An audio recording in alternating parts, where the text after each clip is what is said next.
Halo teman-teman, assalamualaikum. Kali ini Magzuzi Zazi akan resep bolu sarang semut ya teman-teman, atau sering juga disebut dengan bolu karamel. Nah, ini hasil dari resep ini.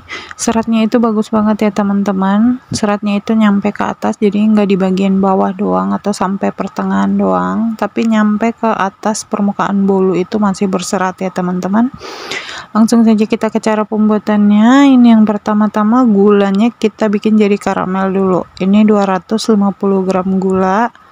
Kita panaskan dengan api kecil ya teman-teman. Nah, ini sedikit kita ratakan dulu.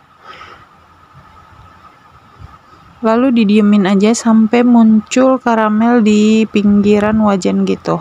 Kalau teman-teman punya teflon, gunakan teflon aja ya teman-teman, karena itu proses pencairannya lebih cepat kalau menggunakan teflon dibanding menggunakan wajan seperti ini ya.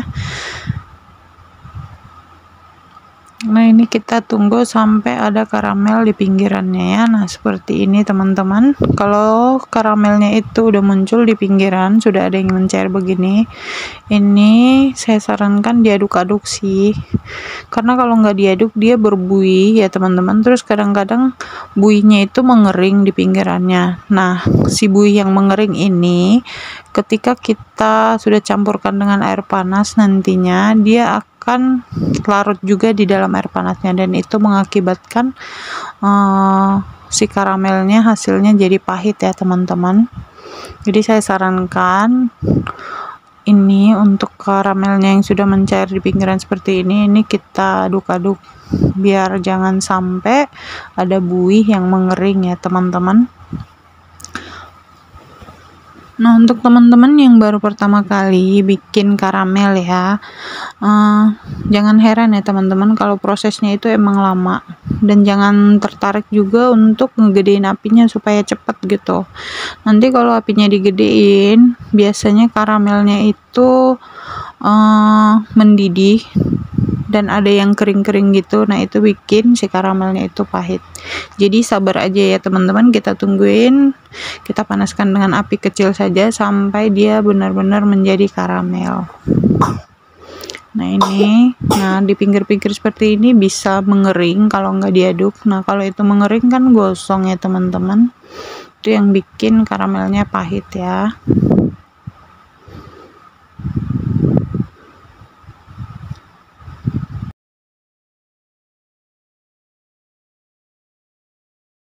Nah, ini kalau udah jadi karamel semua, sebenarnya ini belum jadi karamel semua sih teman-teman, masih ada gula yang belum larut gitu, tapi nggak apa-apa.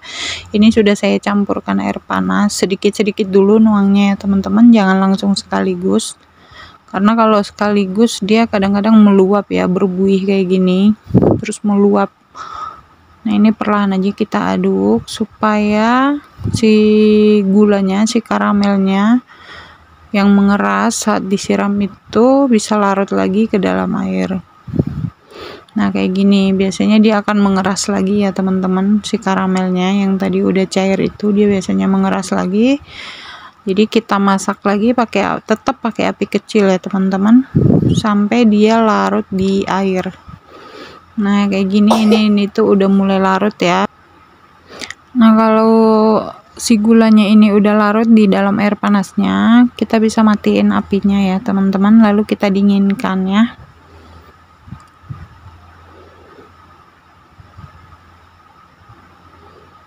Nah, ini setelah api dimatikan, saya campurkan margarin ya teman-teman, karena margarinnya ini kan juga dicairkan, jadi biar nggak usah bolak-balik gitu, atau ini buat menghemat pemakaian alat-alat ya, menghemat piring kotor, peralatan yang kotor. Jadi saya cemplungin ke si karamel yang masih panas.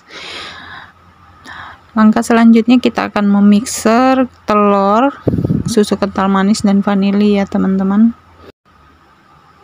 Nah, ini kita mixer sampai dia berbuih ya teman-teman. Teman-teman juga bisa menggunakan whisker, jadi diaduk aja pakai whisker sampai dia ada buih kayak gini. Nah, kalau udah berbuih seperti ini, bahan keringnya bisa kita masukin. Ini bahan kering ini terdiri dari tepung tapioka, terigu, baking soda, dan baking powder ya teman-teman. Nah, ini kita aduk pakai kecepatan rendah saja.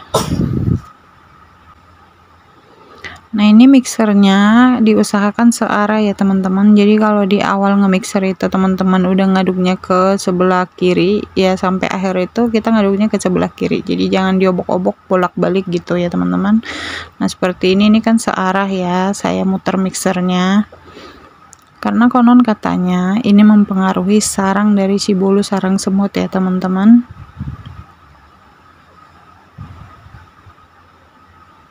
Nah, setelah bahan keringnya tercampur, ini kita lanjut dengan bahan basah, yaitu si karamel dan si margarin tadi yang udah kita dinginkan terlebih dahulu ya teman-teman. Nah, ini juga kita nyampurnya sedikit demi sedikit ya, jangan langsung sekaligus supaya lebih tercampur rata.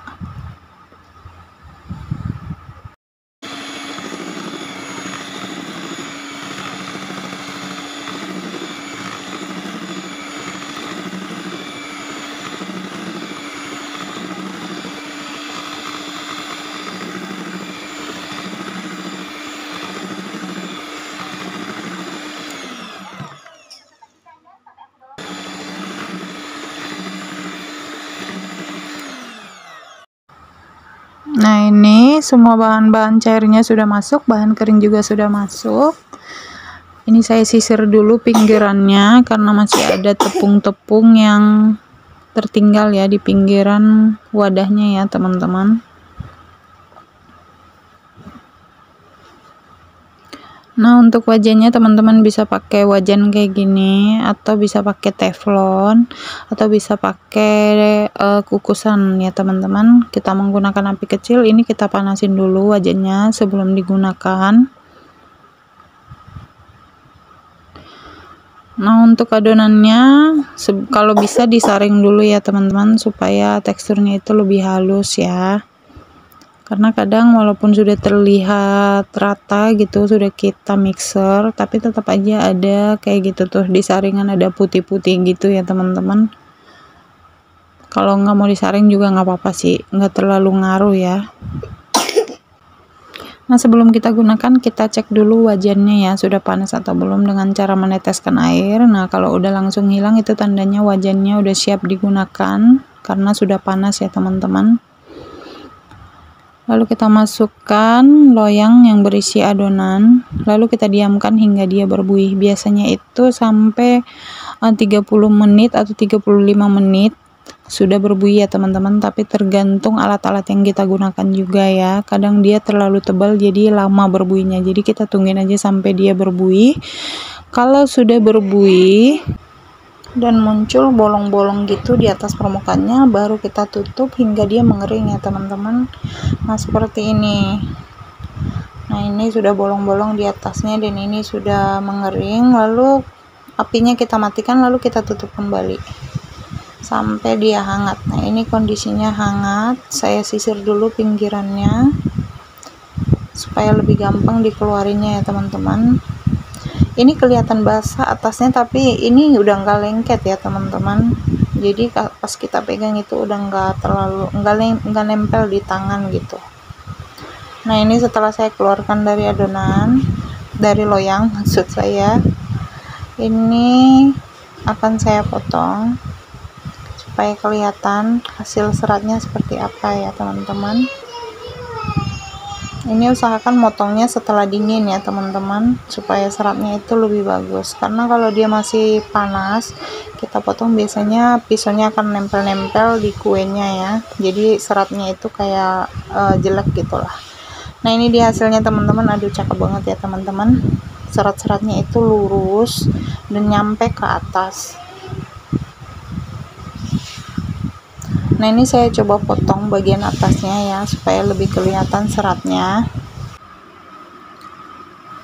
Nah, seperti ini penampakan serat di dalamnya ya teman-teman. Ini bolong-bolong dan cakep banget ya teman-teman, dan ini juga hasilnya enak ya. Kalau teman-teman mau lebih enak lagi, teman-teman bisa pakai butter, margarinnya diganti butter, itu aromanya enak banget. Untuk teman-teman yang sudah nonton, jangan lupa like dan subscribe serta share ya. Terima kasih.